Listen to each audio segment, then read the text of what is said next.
अस्सलामुअलैकुम dear student, कैसे हैं आप लोग। उम्मीद है आप लोग ठीक होंगे। अल्लाह से दुआ गो हूँ अल्लाह ताला आप लोगों को दीन दुनिया आखरत की कामयाबियों से नवाजे। स्टूडेंट, आज का हमारा टॉपिक है बॉइलिंग पॉइंट। प्रीवियस लेक्चर में हमने वेपर प्रेशर पढ़ा था। इस लेक्चर के अंदर हमने बॉइलिंग पॉइंट पढ़ना है। बॉइलिंग पॉइंट के कौन से फैक्टर्स हैं जो बॉइलिंग पॉइंट पे डिपेंड करते हैं, और फर्दर बॉइलिंग पॉइंट की कुछ एप्लीकेशंस हैं, उनको इस लेक्चर में हम स्टडी करेंगे। बॉइलिंग पॉइंट, सबसे पहला पॉइंट आप लोगों को ये याद रखना है, जो बड़ा ही इंटरेस्टिंग भी है, इंफॉर्मेशन के लिए बड़ा ज़रूरी है, और ये इंट्री टेस्ट एमडी कैट के लिए ये पॉइंट जानना आपको पता होना ज़रूरी है कि ये जो बॉइलिंग पॉइंट है ये सिर्फ़ और सिर्फ लिक्विड स्टेट के लिए हम लेंगे। गैस और सॉलिड के केस में बॉइलिंग पॉइंट की बात नहीं होती। और बॉइलिंग पॉइंट बेसिकली एक टेम्परेचर है।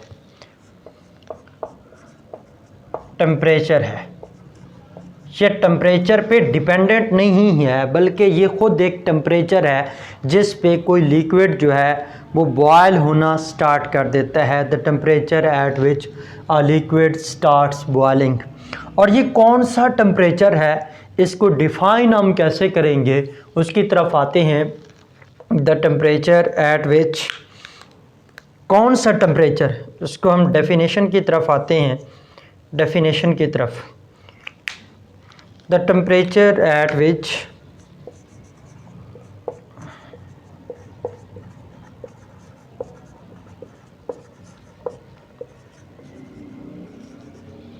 vapor pressure of a liquid becomes equal to external या एटमॉस्फेरिक प्रेशर। ऐसा प्रेशर जिस पे किसी भी लिक्विड का जो वेपर प्रेशर है उसके एक्सटर्नल प्रेशर या उसके जो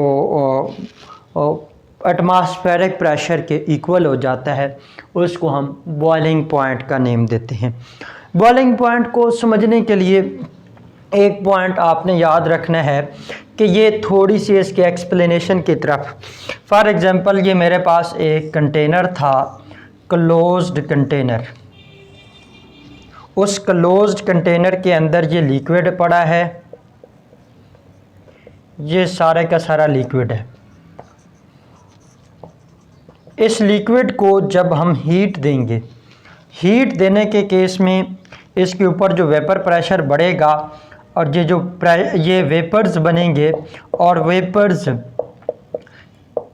गैस के मॉलिक्यूल्स की तरह ये वेपर्स एक्सटर्नल जो वॉल्स हैं किसकी, कंटेनर की, उसके ऊपर एक प्रेशर एक्सर्ट करती हैं जिसको हम वेपर प्रेशर कहते हैं। जब हम इसको हीट प्रोवाइड करेंगे तो उस केस में हमारा वेपर प्रेशर जो है वो इंक्रीज़ करना शुरू हो जाएगा। और जब वेपर प्रेशर इंक्रीज़ होगा और जब वेपर प्रेशर एक्सटर्नल प्रेशर या बाहर जो सराउंडिंग में एटमॉस्फेरिक प्रेशर के इक्वल हो जाएगा, उस वक्त जो लिक्विड है वो बॉयल होना स्टार्ट कर देता है। बॉयल होने का मतलब क्या है कि उस वक्त लिक्विड जो है वो लिक्विड स्टेट से गैस फेज में कन्वर्ट होना शुरू हो जाता है। और जब हम हीट दे रहे होते हैं तो उसमें मोस्टली होता क्या है कि जो लिक्विड बॉयल होता है उसमें इंटरनल एटमॉस्फेरिक प्रेशर बढ़ने की वजह से वो लिक्विड सरफेस ऑफ लिक्विड पे आता है इंटरनली, जहाँ से उसको हीट मिल रही होती है।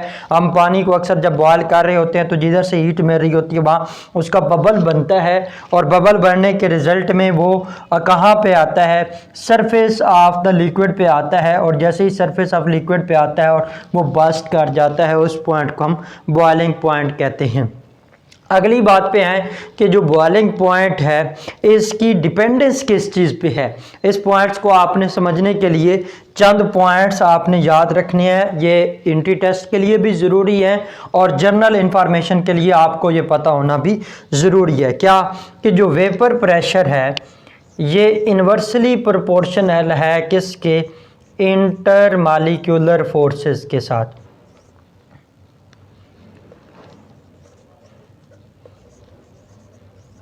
इंटरमॉलिक्यूलर फोर्सेस प्रीवियस टॉपिक में मैंने आपको बता दिया था कि अगर स्ट्रांग होंगी तो वेपर प्रेशर उनका कम होगा, और अगर इंटरमॉलिक्यूलर फोर्सेस किसी भी लिक्विड की वीक हैं तो उनका वेपर प्रेशर जो है वो हाई होगा। और इसी तरह अगर बॉइलिंग पॉइंट का इंटरमॉलिक्यूलर फोर्सेस के साथ रिलेशन को हम डिस्क्राइब करें तो ये डायरेक्ट रिलेशन बनता है। इंटरमॉलिक्यूलर फोर्सेस, इंटरमॉलिक्यूलर फोर्सेस के साथ बॉइलिंग पॉइंट का जो रिलेशन है वो डायरेक्ट बनेगा।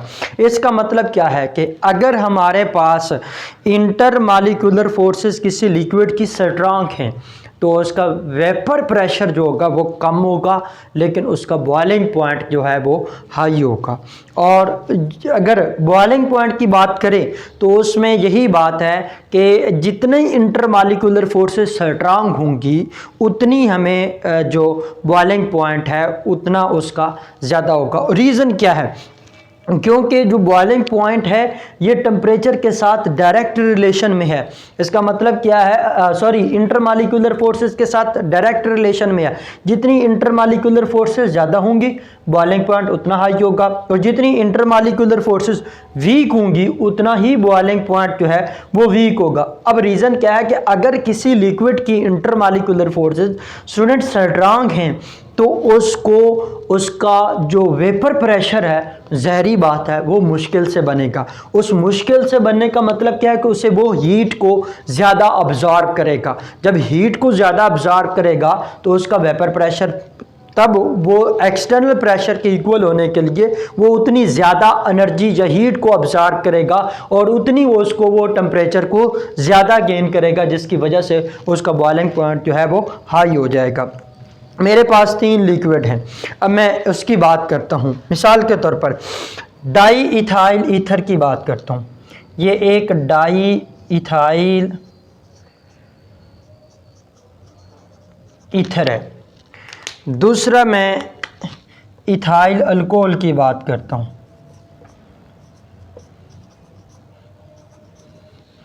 अल्कोहल।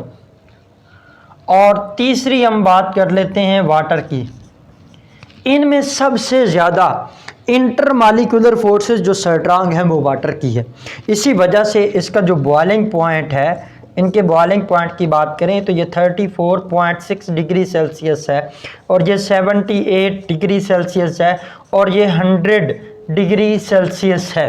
क्यों, रीज़न क्या है कि जो वाटर का इंटरमॉलिक्यूलर फोर्सेस हैं वो स्ट्रांग हैं, और स्ट्रांग होने की वजह से इसका बॉइलिंग पॉइंट हाई है। इथाइल अल्कोहल की इंटरमॉलिक्यूलर फोर्सेस वाटर से वीक हैं तो उसका बॉइलिंग पॉइंट भी कम है। और डाई इथाइल ईथर, इसमें क्योंकि दोनों में हाइड्रोजन बॉन्डिंग होती है और इसमें हाइड्रोजन बॉन्डिंग ना होने के बराबर होती है, वीक लंडन डिस्पर्शन फोर्सेस होती हैं। ये नॉन पोलर है और ये दोनों पोलर हैं, और पोलर में इंटरमॉलिक्यूलर फोर्सेस स्ट्रांग होती हैं, नॉन पोलर में इंटरमॉलिक्यूलर फोर्सेस वीक होती हैं। यही वजह है कि जब हम डाई इथाइल ईथर की बात करते हैं तो इसका जो बॉइलिंग पॉइंट है वो लो होगा। तो ये फैक्टर है किसके ऊपर डिपेंड करता है, इंटरमॉलिक्यूलर फोर्सेस पे। अब जितनी इंटरमॉलिक्यूलर फोर्सेस स्ट्रांग होंगी उतना उसके अंदर जो है बॉइलिंग पॉइंट उसका ज़्यादा होगा, और जितनी इंटरमॉलिक्यूलर फोर्सेस वीक होंगी उतना उसका बॉइलिंग पॉइंट जो है वो कम होगा। अब इसी के साथ ही हम अगले पॉइंट की तरफ आते हैं कि ये जो हमारे पास सारी एग्जाम्पल की बात करते हैं तो ये एग्जाम्पल में ये बात याद रखिएगा कि ये बात, अब मैं इसी के साथ एक रिलेशन डेवलप कर लेता हूँ जो वेपर प्रेशर का और बॉइलिंग पॉइंट का आपस में क्या रिलेशन बनता है। तो वो स्टूडेंट रिलेशन बनता है vapour boiling point is inversely proportional to vapor pressure. ये जो मैं रिलेशंस आपको बना के दे रहा हूँ, इन रिलेशंस ये बड़े इंपॉर्टेंट है और यही तकरीबन इस टॉपिक की जान है। अगर इनको आप अच्छी तरह समझ लेते हैं तो आपका टॉपिक क्लियर हो जाता है। अब आपको समझ आ गई कि अगर वेपर प्रेशर किसी लिक्विड का ज़्यादा आ रहा है तो उसका बॉइलिंग पॉइंट कम होगा, क्योंकि दोनों का रिलेशन इंटरमालिकुलर फोर्सेस के साथ हमने ऑलरेडी पढ़ रखा है। जितनी इंटरमालिकुलर फोर्सेस ज़्यादा होंगी उतनी कम होंगी। अब इन केसेस में देखो, अब मैं अगर इन तीन जो हमारे पास लिक्विड्स हैं इनका आपस में जो रिलेशन बन रहा है बॉइलिंग पॉइंट का, वो ये बन रहा है। सबसे ज़्यादा बॉइलिंग पॉइंट वाटर का है, फिर किसका है, इथाइल अल्कोहल का है, और फिर किसका है, डाई इथाइल ईथर का है। और अगर हम इसी के साथ इनके वेपर प्रेशर का इनमें रिलेशन डेवलप करेंगे तो सबसे ज़्यादा वेपर प्रेशर किसका होगा, डाई इथाइल ईथर का, फिर किसका होगा, इथाइल अल्कोहल का, और लास्ट पे क्या होगा, वाटर का। रीज़न क्या है कि डाई इथाइल ईथर की इंटरमालिकुलर फोर्सेस वीक हैं तो उसका वेपर प्रेशर सबसे ज़्यादा होगा। इथाइल अल्कोहल के अंदर पोलर है, इंटरमालिकुलर फोर्सेस स्ट्रांग हैं और इसमें हाइड्रोजन बॉन्डिंग भी है, और उस हाइड्रोजन बॉन्डिंग की वजह से इसमें इंटरमालिकुलर फोर्सेस स्ट्रांग हैं, तो इसकी इंटरमालिकुलर फोर्सेस स्ट्रांग है तो वेपर प्रेशर इसका डिक्रीज कर जाएगा। और वाटर की इंटरमालिकुलर फोर्सेस और ज़्यादा हैं तो इस केस में इसका जो वेपर प्रेशर होगा वो इन तमाम से क्या होगा, कम होगा। इसी केस में अब देखें, वेपर प्रेशर टेम्परेचर पे डिपेंड करता है, जबकि बॉइलिंग पॉइंट जो है ये टेम्परेचर पे डिपेंड नहीं करता। क्यों, ये खुद एक टेम्परेचर है।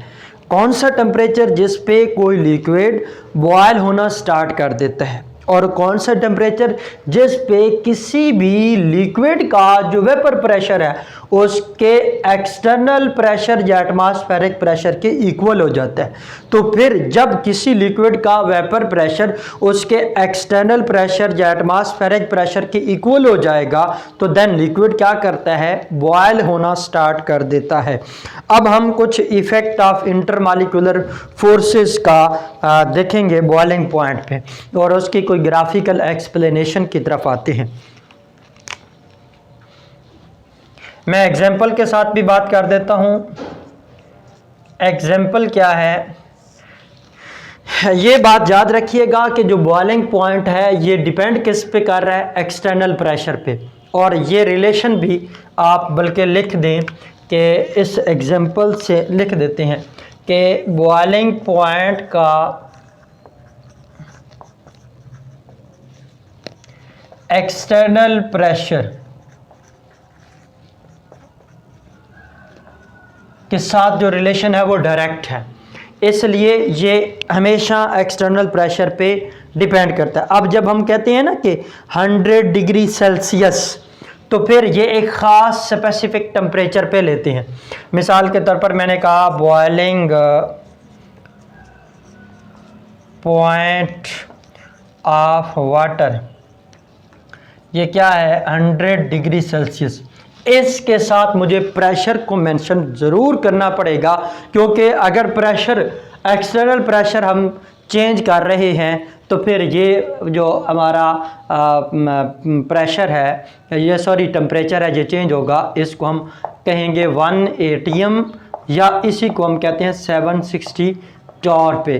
तो ये मैं बात इसलिए कह रहा हूँ क्योंकि हमें ये जानना ज़रूरी है कि किसी भी एक्सटर्नल प्रेशर के साथ जो बॉइलिंग पॉइंट का रिलेशन है वो क्या है, डायरेक्ट है। और जब एक्सटर्नल प्रेशर बढ़ेगा तो बॉइलिंग पॉइंट भी क्या हो जाएगा, बढ़ेगा। जब एक्सटर्नल प्रेशर कम होगा तो बॉइलिंग पॉइंट जो है वो किसी भी लिक्विड का हो वो तो कम हो जाता है। तो इसलिए हम जब ये पॉइंट लिख रहे हैं ना कि 100 डिग्री सेल्सियस, तो हमें ये पॉइंट पता होना चाहिए कि ये नॉर्मल प्रेशर की बात हो रही है जो कि 1 atm है या 760 टॉर। इसलिए आपके माइंड में ये क्लैरिफिकेशन होनी चाहिए कि 100 डिग्री सेल्सियस ये उस वक्त हम लिखेंगे जब ये 760 टॉर की बात करेंगे। अदर ये प्रेशर इससे अबव या लो होगा तो फिर ये जो वाटर का बॉइलिंग पॉइंट है वो 100 डिग्री सेल्सियस नहीं होगा। ये अभी हम नेक्स्ट जब मैं एक्सटर्नल प्रेशर के साथ इसके रिलेशन को डिस्क्राइब करूंगा तो वह बताऊंगा। अभी हम इसके ग्राफिकल एक्सप्लेनेशन की तरफ आते हैं। इंटरमालिकुलर फोर्सेस की जो डिपेंडेंस है, जहाँ तक कोई आपका क्वेश्चन है तो पूछ लें। आप इस तक कोई देखने स्क्रीनशॉट लेना चाहते हैं तो ले लें।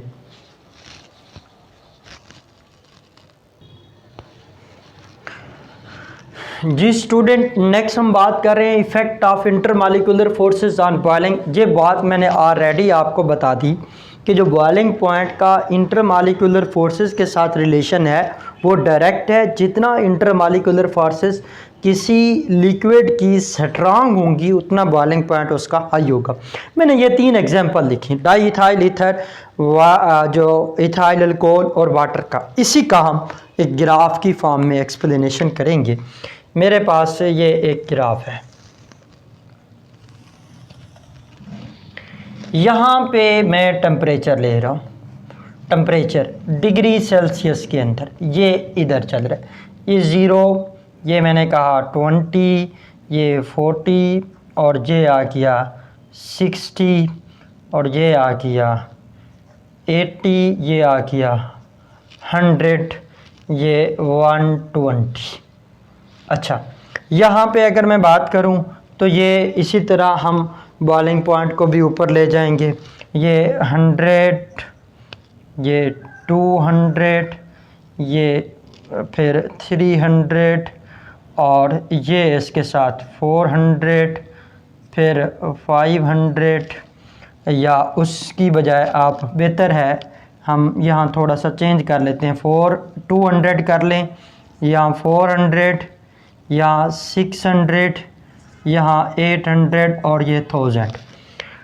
यहाँ इस जो हमारे पास एक्स एक्सिस पे हमने लिया है टेम्परेचर और वाई एक्सिस पे हमने लिया वेपर प्रेशर।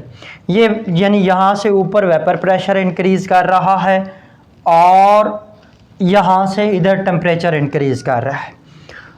नॉर्मल टेम्परेचर जो हमने लिया है बॉइलिंग पॉइंट, जो एक्सटर्नल हमारा प्रेशर है इस केस में, वो मैं लिख रहा हूँ एक्सटर्नल प्रेशर, या जिसको हम कह रहे हैं नॉर्मल प्रेशर है। जब नॉर्मल प्रेशर होता है वो किसके इक्वल होता है, 760 टॉर, या इसी को हम बोलते हैं 760 mmHg। मेरे पास पहला लिक्विड है डाई इथाइल ईथर, इसका बॉइलिंग पॉइंट कम है, लेकिन मैंने ये आपको बता दिया है कि जिस चीज़ का वेपर प्रेशर हाई होगा उसका बॉइलिंग पॉइंट लो होगा। ये मोस्टली 200 डिग्री सेल्सियस से चलता है और यहाँ से 34.6 पे, तो ये देखें ये 34 में एक अंदाज़ा लगा, ये हमारे पास है 600 टॉर और ये 800 टॉर। मैंने ये अपर लाइन जो लगानी है वो कौन सी लगानी है, 760। इन केस ये मेरे पास 760 है, जिसको मैंने 760 टॉर, जिसको हमने अपने लफ्ज़ों में कह दिया कि ये एक्सटर्नल प्रेशर है। अब लिक्विड जब बॉयल होगा, कब बॉयल होगा, जब किसी भी लिक्विड का वेपर प्रेशर उसके एक्सटर्नल प्रेशर के इक्वल हो जाता है तो लिक्विड क्या करना शुरू कर देता है, बॉयल्स करना शुरू कर देता है।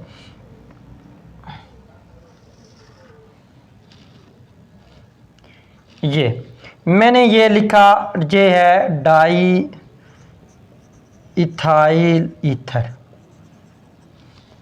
अच्छा, फिर इसी के साथ अगले में मैंने 78 यहाँ पे लिख लेता हूँ।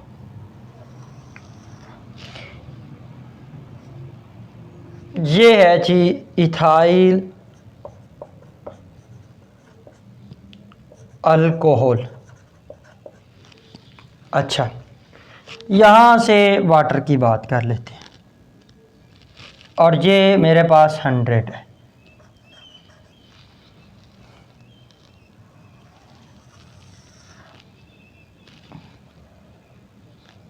सॉरी,